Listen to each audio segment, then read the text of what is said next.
Une UP, donc Université populaire, pour moi, c'est un lieu de liberté de parole pour les militants, c'est-à-dire les personnes qui ont connu la grande pauvreté, qui la connaissent encore, qui ont le profil de personnes à qui on ne demande jamais ce qu'ils pensent.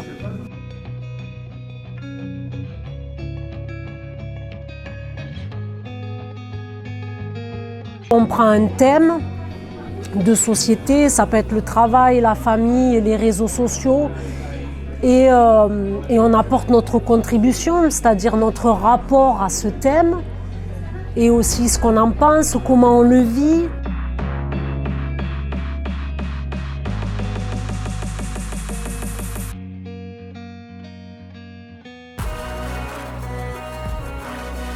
Alors, c'est surtout les groupes de préparation qui sont en groupe de pairs. Donc ça permet à ce que les uns et les autres soient plus libres de préparer en groupe de préparation locale.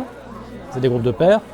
Mais en revanche, c'est bien qu'à un moment donné, de toute façon c'est le principe de la plénière, qu'il y ait une confrontation des idées, non seulement que les militants puissent parler, les alliés, et puis il y a un dialogue avec aussi l'invité.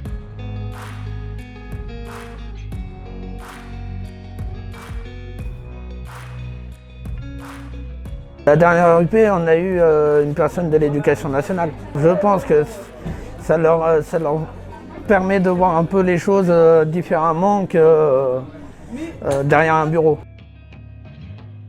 On se sent mieux à l'aise de parler avec les personnes qui ont les mêmes galères.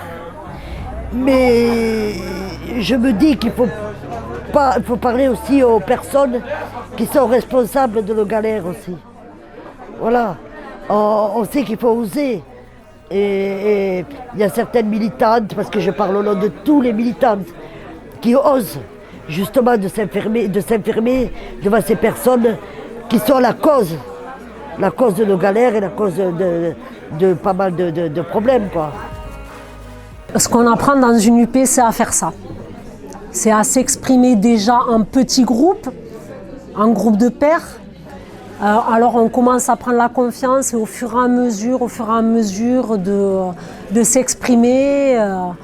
C'est un exercice, quoi. On n'a pas premièrement l'habitude qu'on nous demande notre avis et du coup, par conséquence, de le donner. Donc c'est toujours difficile. Mais moi, l'UP qui m'a marqué, c'est l'UP pour les enfants qui sont placés. Moi, j'avais mes enfants et je me battais justement pour pas qu'ils soient placés. Là, ça m'a été quelque chose de très dur aussi parce que j'ai vu plusieurs militantes claquer la porte en pleurs. Des éducateurs qui étaient en pleurs aussi parce que du coup, on leur envoyait une mauvaise image d'eux. Et eux, ils croyaient qu'ils faisaient bien leur travail, quoi. Mais c'était pas pour les culpabiliser, mais pour montrer qu'il y avait des choses et bien que c'était pas juste.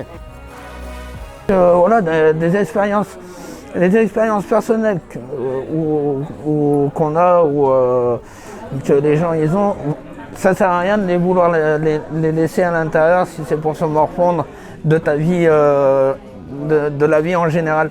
Au mieux, des fois, que ça se permet d'ouvrir, ça te soulage un tout petit peu.